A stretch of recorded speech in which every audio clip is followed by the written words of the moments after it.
और चलिए अब एक नजर the untold stories of Modi पर।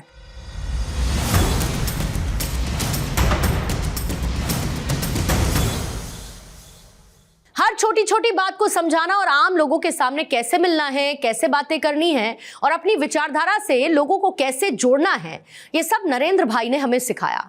और जब तक मैं समाज सेवा करता रहूंगा ये बातें मैं भूल नहीं सकता। ये कहना है गुजरात के कनुभाई आर पटेल का। The untold stories of Modi में ऐसी ही एक अनसुनी कहानी कनुभाई आर पटेल की जुबानी। आज जो मैं हूँ शायद वो 84, 85 या 86 की बात है, षष्ठी पूर्ति की। तो उसी वक्त उन्होंने जिस तरह से हमें तैयार किया कि जब हम परिवार में मिलने के लिए जाते हैं तो हमें क्या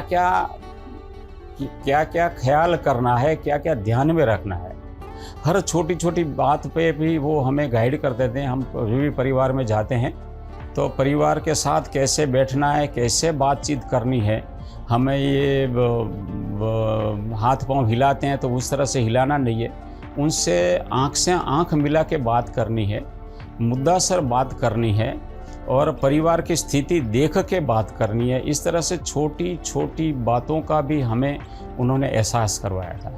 आपको उससे ज़्यादा बताऊं तो कई बार हमारी उम्र तो बहुत छोटी थी उस वक्त, लेकिन जब बोला कि परिवार एकदम अच्छी तरह से हमें जुड़ गया, हमारे से बातचीत की, बहुत अच्छा व्यवहार हुआ। कहीं ऐसे परिवार से गए कि जहां उन्होंने हमें बिल्कुल रिएक्ट नहीं किया, रिस्पॉन्स नहीं किया, तो फिर उसी वक्त हमारा व्यवहार क्या होना चाहिए। तो ये बहुत बड़ी बात उन्होंने की कि जिस भी घर से मिलके आप जाते हो तो उसका एनालिसिस वहाँ से 100 मीटर दूर जाके करना है।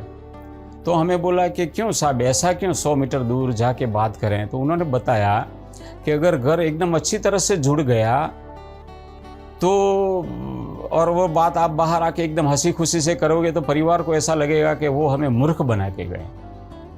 दूसरी बात ये है कि समझ लो हमारी विचारधारा से नहीं जुड़े और आपने ये थोड़ी नेगेटिविटी बात की तो भी वो लोग आपको छोड़ने के लिए आए और इसी वक्त वो हमेशा आपसे डिटैच हो जाएंगे। इसलिए जो परिवार आज नहीं जुड़ा है वो कल हमारा व्यवहार से जुड़ेगा, और जो जुड़ गया है तो उसका इतना ओवर सेटिस्फेक्शन भी नहीं होना चाहिए। ये दोनों बात उन्होंने मुझे बताई थी।